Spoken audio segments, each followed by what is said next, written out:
Algérie Côte d'Ivoire ay décaissement de plusieurs millions ci mbiru Azer ci ay compte AEPO EPC donc mel na ni 37 milliards yi ñu doon wër xam nañu fu mu ne léegi ak fu nu ko dugal maintenant wax ji mooy naka la def ba nan la ñu def ba loolu am.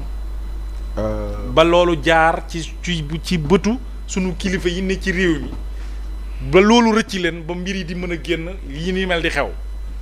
Mohamed li Thierno Alassane Sall wax. man dama ko consacrer chapitre ci livre bi. très bien. ndaxte Moussa Niang.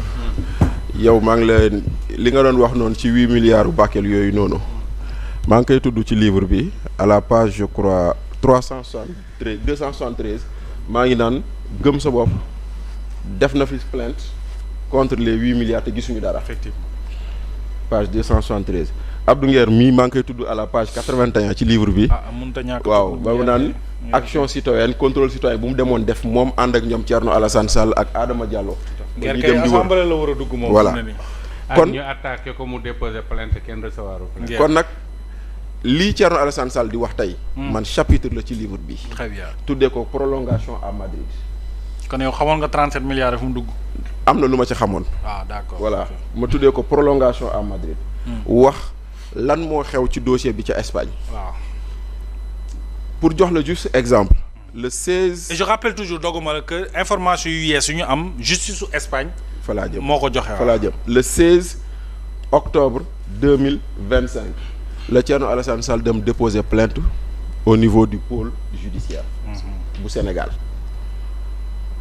janvier 2026 la ay nitu Thierno Alassane Sall dem porter plainte ci tribunal de Madrid.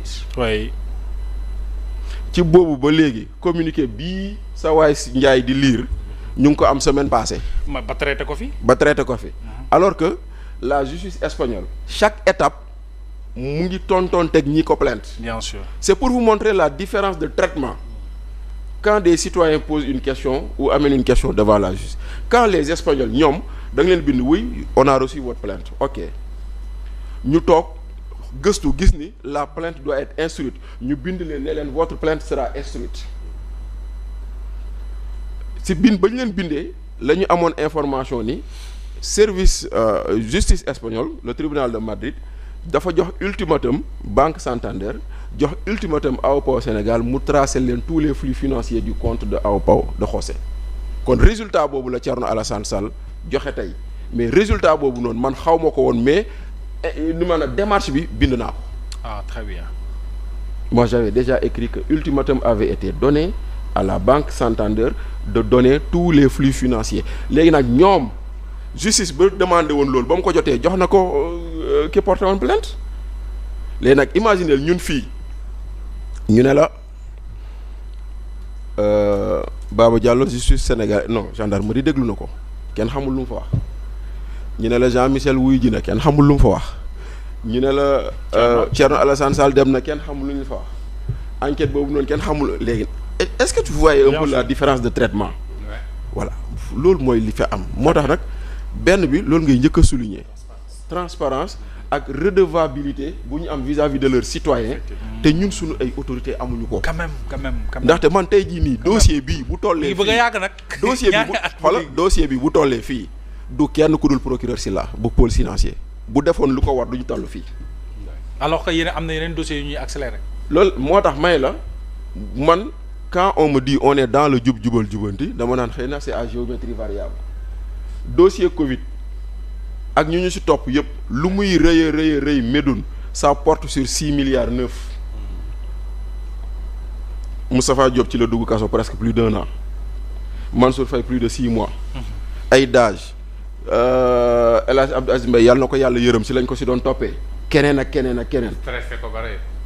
terewul dossier boobu procureur de la République toog na conférence de presse Omar. waaw.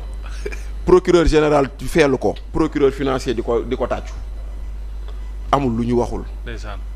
maintenant 37 milliards ni mër Diomaye waxut gouvernement waxul. ak impact bi mu def. justice waxul xëy na monsieur Ndiaye ci taax yi la juddoo waaye ñun ñu jógee ci àll bi xam nañ luy courant. moom baykat la nag waaw kon nag léegi nag yow waa Fatick. waaw kon nag yow mi jógee ko. mais attendez en fait ñun on défend pas. jamais képp ku laal avec bañ naa ko nee na les fonds sacrés. monsieur Ndiaye les fonds sacrés du pays ku ko laal. dañ la war a indiwaat. monsieur Ndiaye on ne vous demande pas de défendre. on vous demande de dénoncer le mutisme. bien sûr en fait. voilà c'est-à-dire que le mutisme c'est différent. vous êtes. yéen Diomaye président Diomaye ci boppam ak ñu ma àndal. 37 milliards nee na mër kenn du ko laaj. kenn du ko wax la justice. mais non. c'est loolu la laisser faire la justice son travail c'est une chose nous tous nous avons laissé faire la justice. parce que ba tey kenn demul poñe procureur Sylla ne ko du waxal ci mbir mi. ba tey kenn demul poñe benn juge ne ko waxal ci mbir mi bàyyi nañ leen ñu def seen liggéey mais luñ ci war a wax ci opinion bi dañ koy wax. c'est ça la différence. nous on ne vous demande pas de dire non la justice fait son travail. maintenant nous sommes en droit aussi bu ñu jàppee ni le travail de la justice est lent est lent de dire que ce travail est lent. très bien. n'est-ce pas. nous sommes en droit bu ñu jàppee ni lii nu ñu koy doxalee du noonu ñu wax ko donc regardez la différence de traitement yow octobre ba tey kenn mënu laa wax sax 37 milliards kii décembre janvier ak léegi ñu tontuwaat ko. voilà la différence. voilà le niveau d'exigence boo xam ne ñun fii la ñu war a jëm.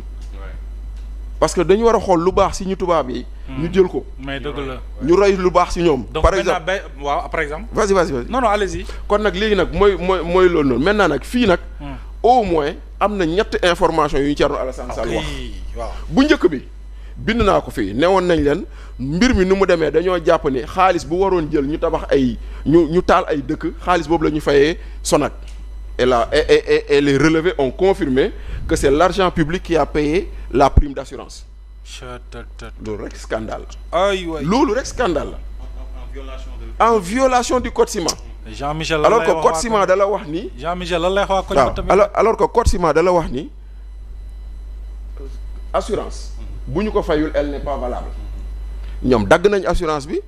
sur la base de cette fausse assurance bon je l'appelle fausse sur la base de cette fausse assurance ñu fay prime bi ñu décaisser xaalis bi après moom mu jël ci xaalis boobu ñu ko joxoon mu war ko dem taal ay village dem soog a fay assurance bi parce que relevé bancaire yi wane na ni am na virement bu jógee compte AOPAO dem ci compte Sonac te pourtant ñun wax nañ ko fi Thierno Alassane Sall wax na ko loolu rek waroon na tax marché bi mu yem fi Sayer Niang bind na boo liiree livre bi di nga gis les correspondances entre Sayer Niang et le DG de